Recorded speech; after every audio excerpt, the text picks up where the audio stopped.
Part में हमने देखा था कि केशी को लगता है कि मिस्टर डू उससे प्यार करते, लेकिन मिस्टर वू उसे सीधा बोलते हैं कि मैं तुमसे कोई प्यार नहीं करता, मैं बस तुम्हारा ख्याल इसलिए रख रहा हूँ क्योंकि अगर तुम्हें चोट लगेगी तो महसूस मुझे भी होगा। इसके बाद मिस्टर जू मिस्टर वेन से मिलने के लिए उनके पास आते हैं।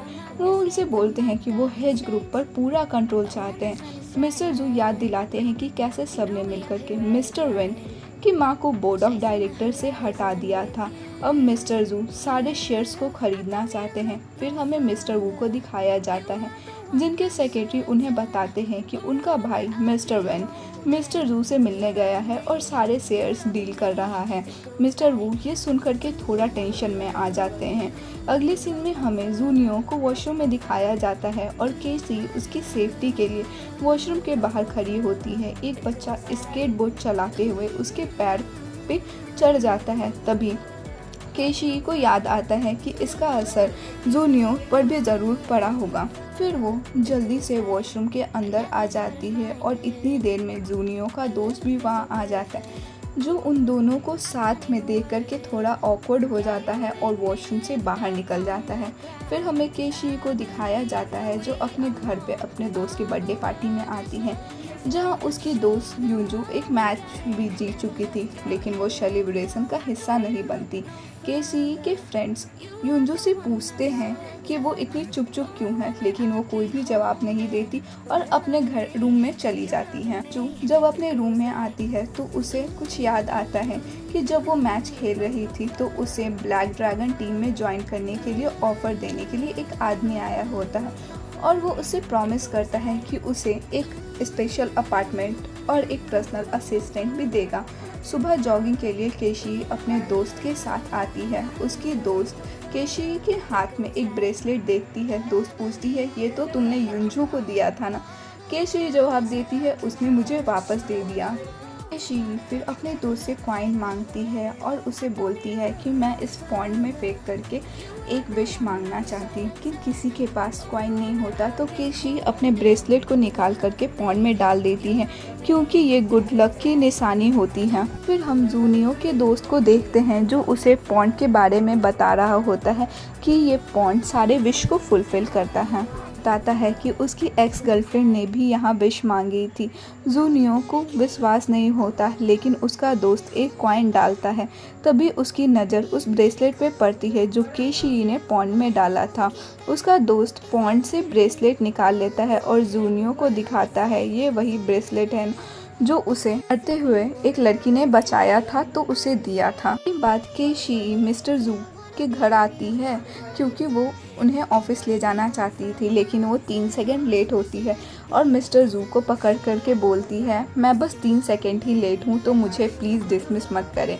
मिस्टर जू बोलते हैं अगर वो अभी उन्हें नहीं छोड़ी तो वो पक्का उसे फायर कर देंगे। जिसके बाद सब लोग ऑफिस आते हैं जहाँ मिस्टर वू ग्रुप का चेयरमैन बनना चाहता था, लेकिन इतनी जल्दी वो हार नहीं मान रहा।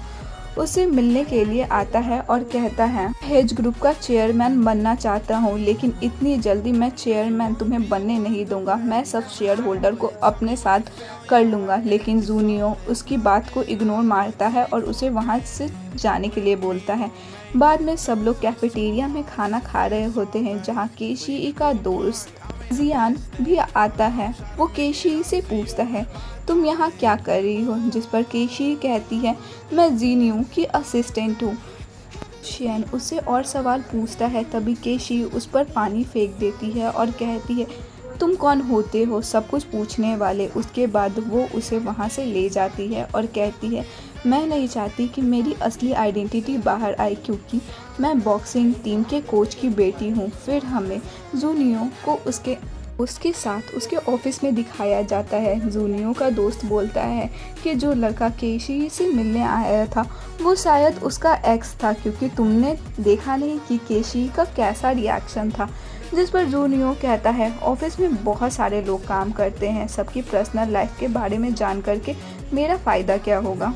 जिसके बाद जूनियो विश फुलफिलिंग पॉइंट के पास आता है। तभी वहाँ पे केशी भी होती है जो वहाँ अपने ब्रेसलेट को ढूंढ रही होती है, लेकिन वो उसे नहीं मिलता।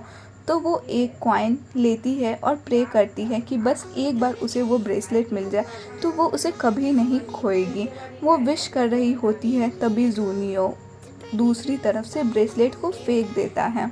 केशी ब्रेसलेट को देख लेती है और बहुत ज़्यादा खुश हो जाती है। उसके बाद हम युनजू को देखते हैं जो जू शियन से मिलने के लिए आई होती है और दोनों डिनर के लिए जाते हैं। वहाँ युनजू जिन सियोक को बताती है कि वो कोंगहू छोड़ने वाली है क्योंकि वो इतने सारे मैचेस जीत चुकी है। वो नहीं चाहती कि किसी को पता चले कि वो एक ऑर्फन है। इस पर जूनियन कहता है कि उसे एक बार फिर भी कोच से बात कर लेनी चाहिए। फिर युनजू बॉक्सिंग क्लब में आती है जहाँ केशी के पापा उसे कहते हैं कि उसे प्रैक्टिस कर लेनी चाहिए क्योंकि उसके और भी मैचेस आने वाले हैं।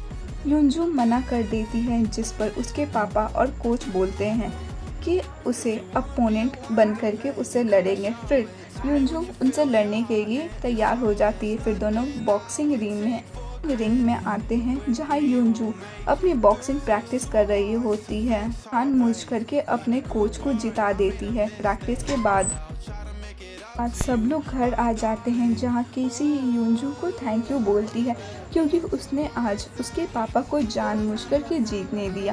केशी युनजू को अपने लकी ब्रेसलेट देती है और कहती है मैं हमेशा तुम्हें बेस्ट गिफ्ट के रूप में समझूंगी कि गॉड ने जो मुझे दिया है और कुंगू हमेशा तुम्हें याद रखेगा।